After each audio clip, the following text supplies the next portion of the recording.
আজকে আমি চলে এসেছি বর্ধমান বটতলায় সেই কৃষ্ণকালী মায়ের মন্দিরে। এক বৃদ্ধ মা যে এই কৃষ্ণকালী মাকে পেয়েছিলেন। এই কৃষ্ণকালী মায়ের পুজোর সময় সেই মায়ের ঘণ্টার ধ্বনিতে, ধুনোর ধ্বনিতে তার ভর ওঠে এবং ভরে মা অনেক কিছু সমস্যার কথা বলে দেন এবং তার সাথে সাথে বলে দেন কি করলে তার সমাধান হবে। এই কৃষ্ণকালী মায়ের মন্দির বহু বছরের পুরনো একটি মন্দির। এই মা ভরে কাকে কি বলেন সেটার আজকে ভিডিও তোমাদের সাথে শেয়ার করব। আর এই মন্দিরে আসবে কিভাবে সেটাও তোমাদের সাথে শেয়ার করব। তোমরা ভিডিওটা কেউ স্কিপ করবে না, পুরো ভিডিওটা দেখতে থাকো। মঙ্গল থেকে শনিবার এই মায়ের ভর ওঠে।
কি হয়েছে মা?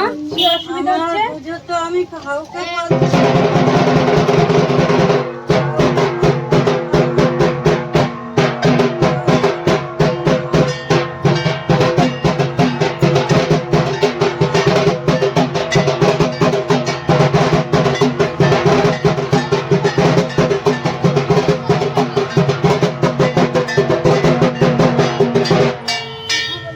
বলছি মা, আমি একটা কথা বলবো মা। মা, আমার স্বামীটাকে একটু দেখো না।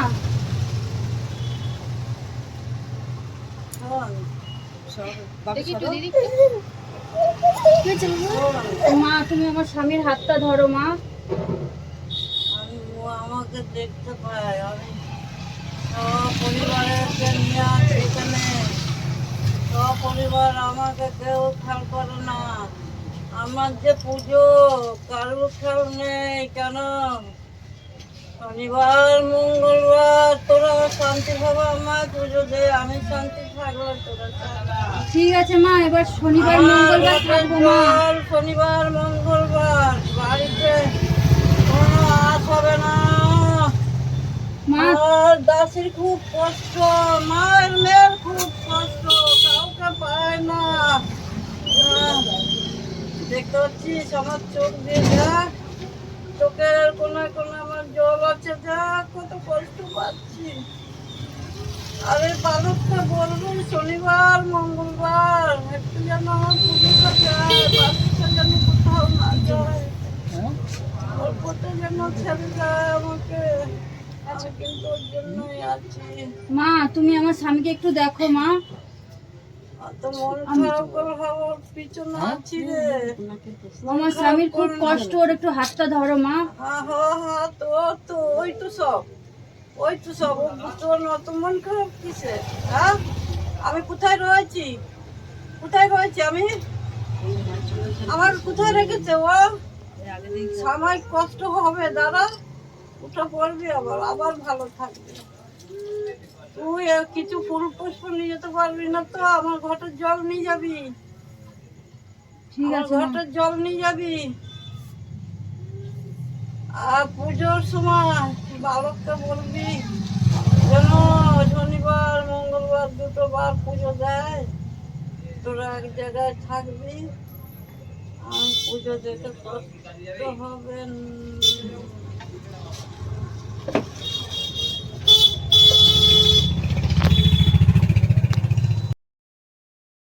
তোমরা দেখতেই পেলে যে কিভাবে বৃদ্ধ মায়ের ভর উঠল আর কিভাবে সে মানুষের সমস্যার সমাধানের কথা বললেন।